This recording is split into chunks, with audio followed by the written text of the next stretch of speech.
सुमेरा राजपूत हैं फैसलाबाद से। पहली बात तो ये है कि सुमेरा बेटा, मुझे तो कोई फैसलाबाद कहता है तो सच्ची बात है, उदासी होती है, दुख होता है। आप लायलपुरी कहाँ करो, मैं तो आज तक लायलपुरी लिखता हूँ, चूँकि इस तरह के काम एहसान फरामोश करते हैं। सर जेम्स लॉयल घोड़े पे बैठ के जून जुलाई की गर्मी में अपनी कमीज़ उतार के घोड़े की काठी में देखे तो वो उस शहर की उसने डेवलप किया। फिर एक योंग वाला है, उसको यंग वाला कहते हैं, लायलपुरी है। मैं ख़ुद लायलपुरी हूँ, एग्रीकल्चर यूनिवर्सिटी के पास। तो किस तरह उसने कितने हसीन तरीके से उसने ज़मीनों की अलॉटमेंट की, उसने फाइलें एक तरफ रखनी, उसने कहा मैं बंदों को इंटरव्यू करूँगा कि कौन कितनी ज़मीन डिज़र्व करता है। आपको पता है बेटा उसने क्या किया?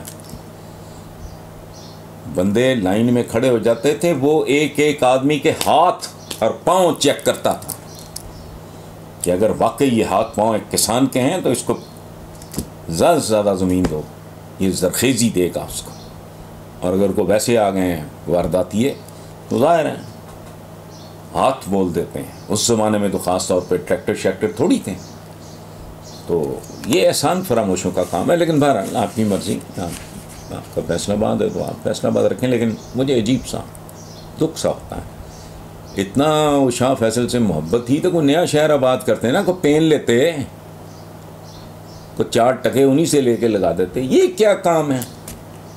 ये क्लर्कों की, घटिया लोगों की मेंटालिटी है। कलम उठाया, ये जारी कर दिया हुक्म, और लायलपुर अच्छा खासा लायलपुर, इतनी उसकी तारीख है, उसको उठा के फैसलाबाद। और शर्म करो, डूब मरो तुम जो कोई भी थे। मेरा ख्याल है ज़ियाउल हक था, ये पता नहीं जुल्फ़ार भुट्टो था, जिसने भी किया ये काम, बावकार कौमों को ज़ेब नहीं देता। Mall road it has history. किन लोगों ने, वो आज भी पूरा उतर रही है। आपकी अल्लामा इकबाल टाउन की सड़कें आज नहीं, साल पहले बोझ उठाने से कासिर हैं। मॉल आज भी कर रहे हैं, इस बाग का नाम बदल दो, इसको यूं कर दो, इसको यूं कर दो। ये छिछोरों का काम है। डेविस रोड है, डेविस रोड रहे, तारीख है हमारी। कल लक्ष्मी चौक का नाम कुछ और कर देना। अच्छा, मुझे एक बात बताएं कि कृष्ण नगर को इस्लामपुरा बना के वहाँ पवित्र मुसलमान रहते हैं, हम जैसे ही हैं सारे। बहरहाल ये जो आपने कहा है कि शेख रशीद फरमाते हैं आज़म जरदारी ने नून लीग को हुकूमत में ला के शरीफ बरदरान से कोई बदला लिया है, कोई बदला। शेख रशीद ठीक कहता है 100%। ये तो तवील बदले हैं भाई, क्या कुछ नहीं किया। ये वही आसिफ जरदारी है जिसकी ज़बान से मीठे शब्द अब ये लपक लपक के सुनते हैं। ये ज़बान इन्होंने काटी थी, कटवाई थी अपने किसी, जब वो आसिफ जरदारी साहब उनकी अहलिया के बारे में, उनकी मदर इन लॉ बेगम नुसरत भुट्टो, उनके बारे में ये क्या क्या नहीं बोलते रहे। मुझे आज तक एक जुमला नहीं भूलता नवाज शरीफ कि पीपल्स पार्टी का नाम सुन के मेरा खून खौलने लगता है। बिल्कुल ऐसे ही जैसे आज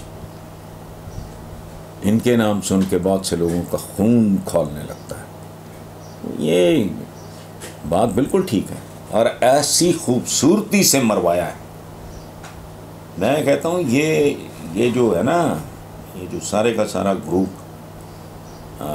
ये खोपड़ियाँ पहन के वो जीना लाला हू टाइप रक्स कर रहे हैं। ये तवे पे नाच रहे हैं, और इनके रक्स में वक्त के साथ साथ बस ये हाल खेलेंगे। हाँ, जैसे मज़ारों पे नहीं हाल खेलते लोग, देखना। और आसिफ जरदारी साहब ने अगर ऐसा किया है तो बिल्कुल ठीक किया है। और एक बात आखिरी याद रखना, बलोच मुंतकिम मिजाज होता है, कोई माफ़ी नहीं।